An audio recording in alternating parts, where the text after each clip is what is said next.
Siya. Oy, alam mo ba yung pinakalumang mall? Ha? Ano, binago na? Pinakalumang mall sa Baguio City, nasunog! Naku po! Na naman. Kala ko talaga na-renovate naman. na eh. Kaninang madaling araw lang, ngayon lang. Ngayon Oho. pala. Fred Rolyoda, anong nangyari dyan sa lumang mall? Ano bang mall yan? Kuyang Pwede. Ken at Kuyang Nelson, ito yung tinatawag na Maharlika Livelihood Center building, yung binabanggit ng kauna-unahan at pinakalumang mall sa lungsod ng Baguio, nasunog bandang alas 2 pasado ng madaling araw. Sumiklab ang apoy sa naturang lugar. Ayon sa ulat na unang napansin ng mga netizen nagdadaan dito sa may Abanao Street, ang maliit na usok na nagsisimula sa bahagi ng naturang palapag na ayon sa mga saksi, ito yung lugar na malimit dalawin, puntahan ng mga turista, kainan, mga pwesto ito ng mga damit at patahian. At nagsimula yung sunog kung alas 2:08 na madaling araw, kung saan unti-unti nang lumalaki yung lumalawak yung nadadamay ng apoy sa naturang lugar. At sunod-sunod nang dumating yung mga responding mga bombero at saka tinutukan ng fire hose ang lumalaki ng apoy na natatanaw sa bahagi ng Abanao Road. Ayon sa mga bombero, nahirapan silang pasukin agad ang establishmento dahil sa nakapadlock ang mga main gate papasok sa bawat palapag.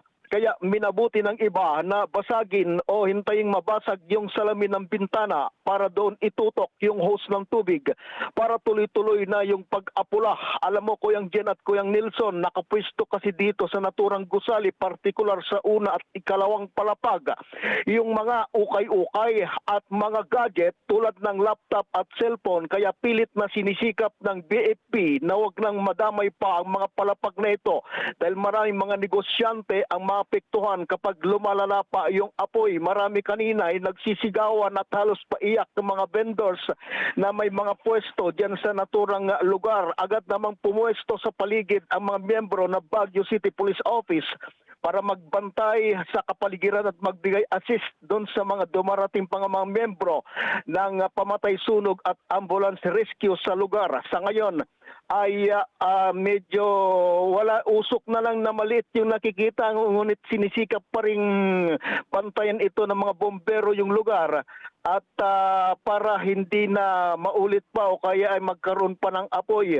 Yung nabanggit natin kanina, katatanggap lang natin ang balita, Kuyang Jen, Kuyang Nelson, 4:01 ng umaga, fire out na yung sunog, habang alas 4:40 naman ay idiniklarang fire under control na yung sunog.